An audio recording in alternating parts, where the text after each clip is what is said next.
If life came with a giant red bad idea button, I would have slammed it the second I saw the dorm assignment board. Room 207. Assigned to Matthew Reid Alpha. Julian Hayes Alpha. Except yeah, about that. I'm not an alpha. Not even close. I'm an omega. Emphasis on the mega part because every time I get nervous, my scent tries to blow my cover. So what did I do when I saw that I'd been paired with the hottest, most infuriatingly perfect alpha on campus? The one whose jawline could cut glass and whose smile probably caused at least 3 people to faint last semester? I smiled back at the board and whispered, "Fake it till you make it, Julian." And that's how the biggest lie of my life began. Dragging my suitcase down the dorm hallway felt like marching toward my own execution. Each step was a reminder that in approximately 5 minutes, I'd be stuck in a small, confined space with Matthew Reid, 6 feet of muscles, smugness, and the kind of voice that made professors forgive him for being late. I'd seen him around campus, of course. Everyone had. Matthew wasn't exactly subtle. He was the kind of guy who strolled into a lecture hall like it was a runway, tossing his perfectly messy brown hair back like he owned the place. Girls whispered. Alphas scowled. Omegas, like me, tried not to swoon. And now he was going to be my roommate. My roommate. When I reached room 207, the door was already propped open. Inside, a tall figure leaned over a box, tossing sneakers onto the bed like they were worth less than my dignity. Even hunched, Matthew looked, well, like Matthew. Broad shoulders. Strong back. The kind of posture that screamed, "Yeah, I lift." "Hey," he said, glancing up. His eyes, stupidly blue like he was auditioning for a cologne ad, locked on mine. "You must be Julian. My new roommate." Roommate. As in, we would share 4 walls, 1 bathroom, and possibly several awkward silences for the rest of the semester. I swallowed, adjusted my fake, alpha confidence mask, and forced my voice down an octave. "Yeah, that's me." Matthew's grin widened. "Cool. Glad they finally put me with someone decent. Last semester I had a guy who snored like a chainsaw." "Oh yeah? That sounds rough." I dropped my suitcase on the floor, silently praying my suppressants wouldn't wear off. The last thing I needed was Matthew catching a whiff of Omega and realizing I'd lied harder than a politician during election season. As I unpacked, I could feel his eyes on me. Not in a creepy way. More like he was trying to size me up. "So," Matthew said, "you're an alpha too?" My heart stopped.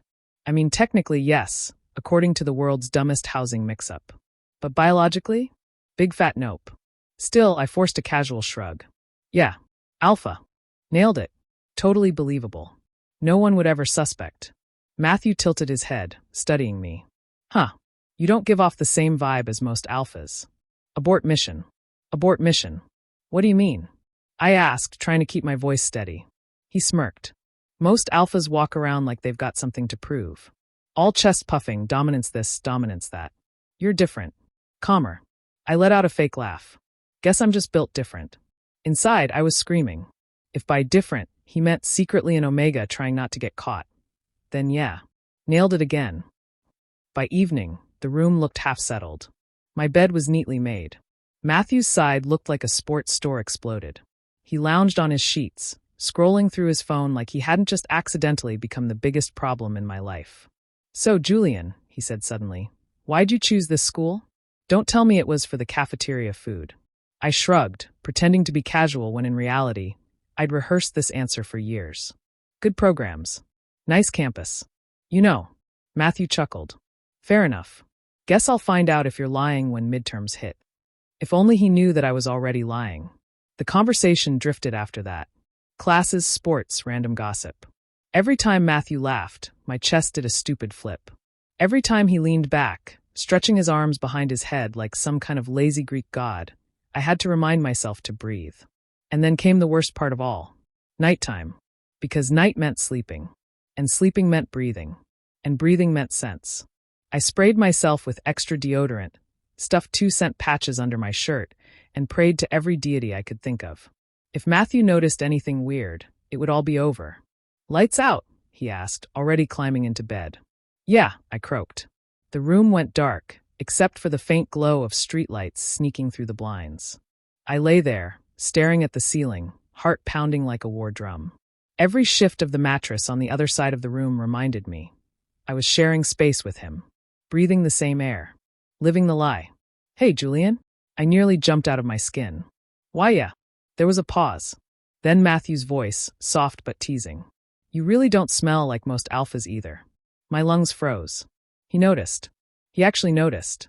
Think, Julian. Think. I use a lot of cologne. Covers everything up. Another pause. Then a low chuckle. Guess that explains it. You're definitely not like the others. He yawned, rolling over. Within minutes, his breathing evened out, leaving me wide awake and sweating through my sheets. I buried my face in the pillow and whispered to myself, this is fine. Totally fine. Nothing can possibly go wrong. But deep down, I knew the truth. This wasn't just a bad idea.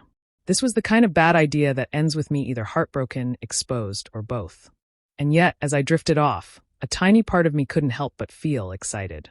Because for the first time in my life, I wasn't just admiring Matthew Reid from a distance. I was living with him, even if it meant lying through my teeth.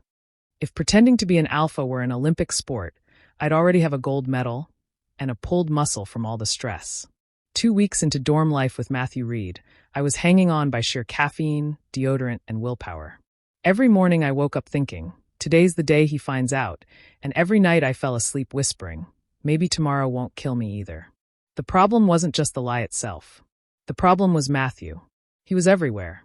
Sprawled across his bed, shirt riding up as he scrolled his phone. Striding through the dorm hallway, sweat clinging to his neck after practice. Leaning too close when he needed to borrow a pen in class. Every movement, every word, every smirk. It was like he had a personal mission to test the limits of my fragile self-control. And worse, he was starting to notice things. It started at breakfast one morning. I was happily demolishing a plate of toast when I realized Matthew had gone quiet. Too quiet. I looked up, and there he was, leaning slightly closer, brows furrowed. His nose twitched the tiniest bit. Oh no. What? I asked, trying to sound casual. My voice cracked like a middle schooler's. Why are you looking at me like that? Nothing, he said slowly. I just thought I smelled something. I choked on my toast. Smelled something? Yeah. His eyes narrowed, like he was trying to solve a puzzle. But maybe it was someone who walked by. Huh, I said a little too loud. Definitely someone else. Not me. Nope. I smell totally normal. Matthew leaned back, smirking. You're a terrible liar, Hayes. If only he knew just how true that was. The next disaster happened at the gym. Don't ask me why I agreed to go. In what universe was it a good idea for a secretly Omega fraud like me to work out alongside Mr. Perfect Alpha Physique? But when Matthew tossed me a towel and said, Alpha bonding time, my brain short-circuited and my mouth said yes before the rest of me could veto. Big mistake. The second we walked in, Matthew went full superhero mode. Bench presses. Pull-ups. Sweat dripping down his jaw like some slow-motion sports drink commercial. Meanwhile, I stood there holding a dumbbell like it was an alien artifact. You gonna use that? He asked, smirking at me. Or just stare at it until it lifts itself? I cleared my throat. I'm warming up. Right. Warm up. By glaring. I ended up doing the saddest set of curls known to humankind, while Matthew casually deadlifted half the gym. Every time I tried to sneak a glance, he caught me, grinning like he knew exactly what was going on in my head. Spoiler, he didn't. But if he ever found out, game over. By the time we left, my arms were noodles, my dignity was gone, and Matthew patted me on the shoulder like a proud coach. Not bad, Hayes. For a bookworm. I smiled weakly, thinking great. He thinks I'm weak. Which fair. But also, please stop touching me before my scent betrays me. The scariest moment, though, came at night. It was around midnight. The room was dark, Matthew breathing evenly in his bed, and I was drifting off when I felt it, the edge of my suppressant patch peeling away. Panic slammed into me. I sat up, slapped my hand against my chest, and froze. That faint sweetness was already leaking into the air. Not strong, but enough. Enough for an alpha like Matthew to notice. He stirred. Julian.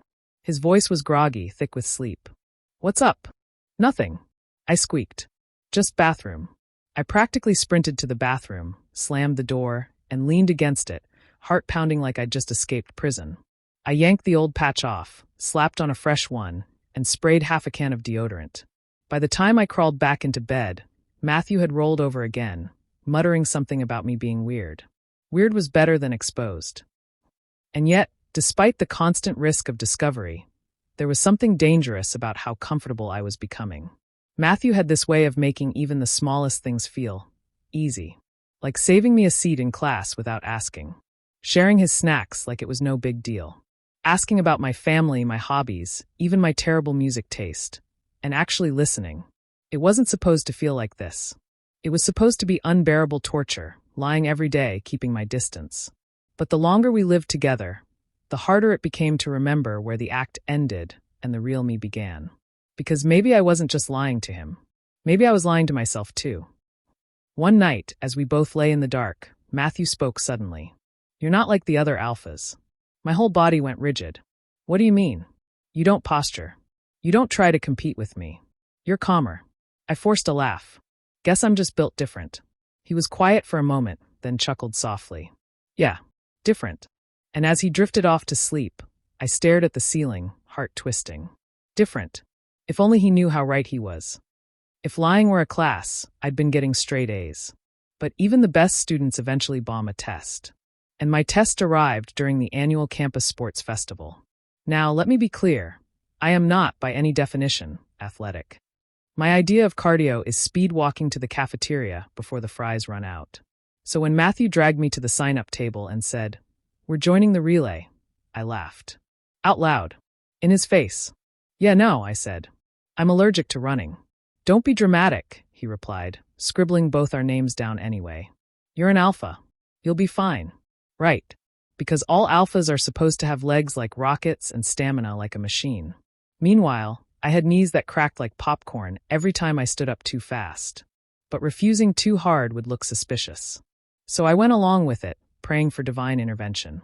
Spoiler, the divine did not intervene. The day of the festival, the sun blazed down like it wanted me dead. Students cheered, flags waved, whistles blew. Matthew stood beside me, stretching like he was about to star in a Nike commercial. "You ready?" he asked, flashing that confident grin. "Nope," I muttered. He laughed, ruffling my hair. "You'll be fine, Hayes. Just don't trip." Wow, inspirational. Truly. When the race started, everything went downhill fast. Literally. The track had a slope, my legs were jelly, and by the time the baton hit my hand, I was already gasping like a fish out of water. Behind me, the crowd roared. Beside me, Matthew was shouting, "Go, Julian! Faster!" I wanted to yell back, "You try being a fake alpha with weak lungs, Reid." But all that came out was a wheeze. Somehow, by the grace of sheer desperation, I made it to the handoff point without face-planting. Matthew grabbed the baton, took off like lightning, and of course crossed the finish line first because he's Matthew Reid and the universe loves him. He jogged back, clapping me on the shoulder. "Not bad, Hayes. You held your own." "Held my death," I panted, bent double. Matthew smirked. "Maybe you're not as weak as you look." I flipped him off. He laughed. And for a second, I forgot about the whole giant lie thing because being with him felt stupidly easy. But the cracks kept spreading. That night, back in our room, Matthew tossed me a bottle of water. "You pushed hard today. You sure you're okay?" "Totally fine," I lied, even as my body screamed otherwise. He watched me for a moment, eyes narrowed. "You don't smell fine." My stomach dropped. "What do you mean?" "Your scent." He tilted his head, frowning. "It doesn't spike like other alphas after exercise. It's different. Think, Julian. Think." "Oh, genetics," I blurted. "My family's, chill. Super chill. Anti-spike genes." Matthew stared at me. For one terrifying moment, I thought he'd call my bluff. Then he chuckled and shook his head. "You're a mystery, Hayes." He said it lightly, but my heart was pounding so loud I was sure he could hear it. The real breaking point came a few days later. It was late. I was half asleep when I felt it, that familiar, dreaded warmth in my veins. My suppressant patch had slipped again, and my scent was starting to leak into the room. Panic.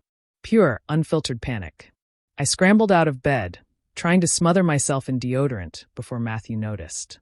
But of course, because the universe has a sick sense of humor, he stirred. "Julian." His voice was low, alert. "What are you doing?"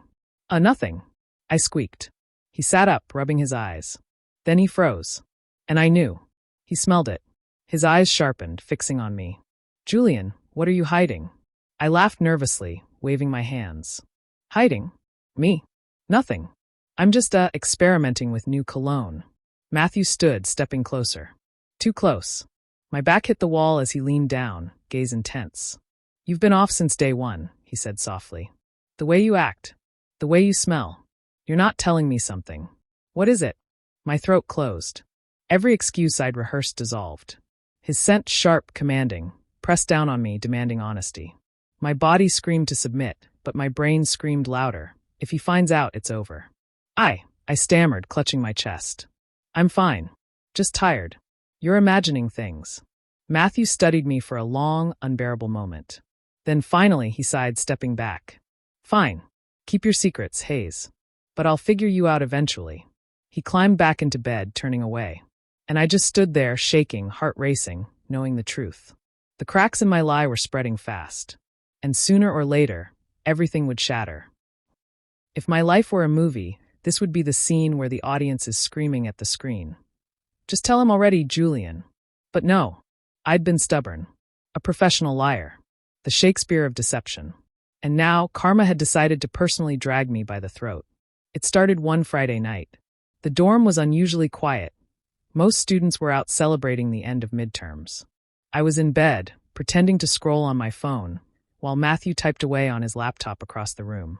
The warm hum of the desk lamp, the faint scratch of his pen, his cologne filling the space. It was cozy. Too cozy. Dangerous cozy. And then I felt it. That creeping warmth again, spreading through my veins. My body had chosen violence. My heat was coming early. I bolted upright, panic crashing over me. My suppressants were out. I'd been too stressed to restock. My scent was already leaking, sweet and heavy, curling into the air. Matthew stiffened. He turned slowly, eyes narrowing. Julian. His voice was sharp, low. What is that? My brain scrambled like an egg on a hot pan.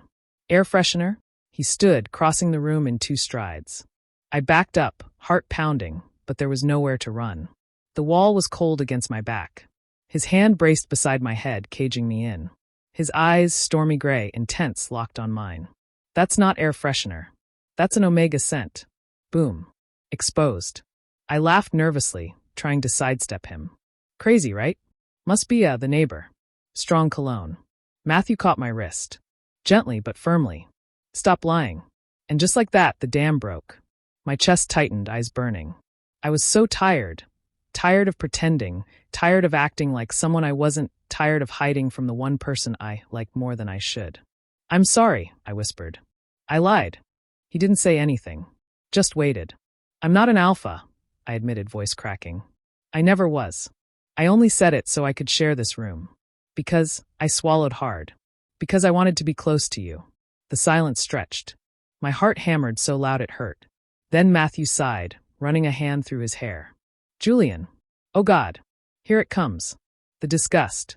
The anger. The pack up your stuff and get out. But instead, he chuckled. Soft. Almost fond. You're unbelievable. I blinked. Huh.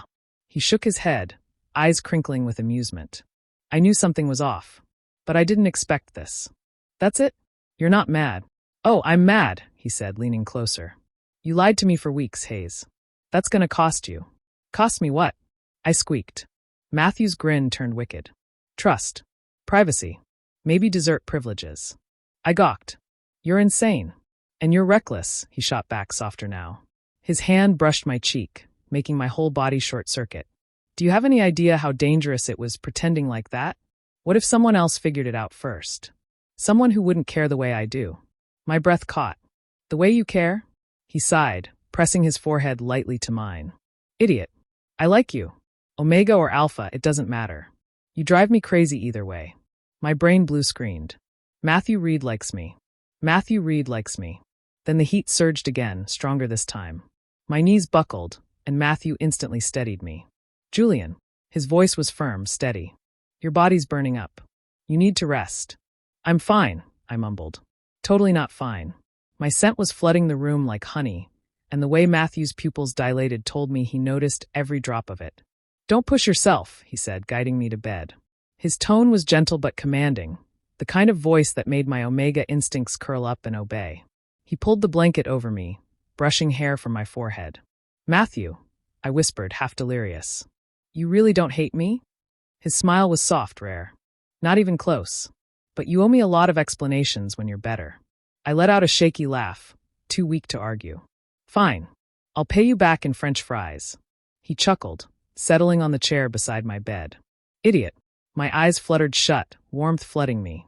Not just from the heat, but from the relief of finally being seen. For the first time in weeks, I didn't feel like I was suffocating. Because Matthew Reid knew the truth. And he stayed.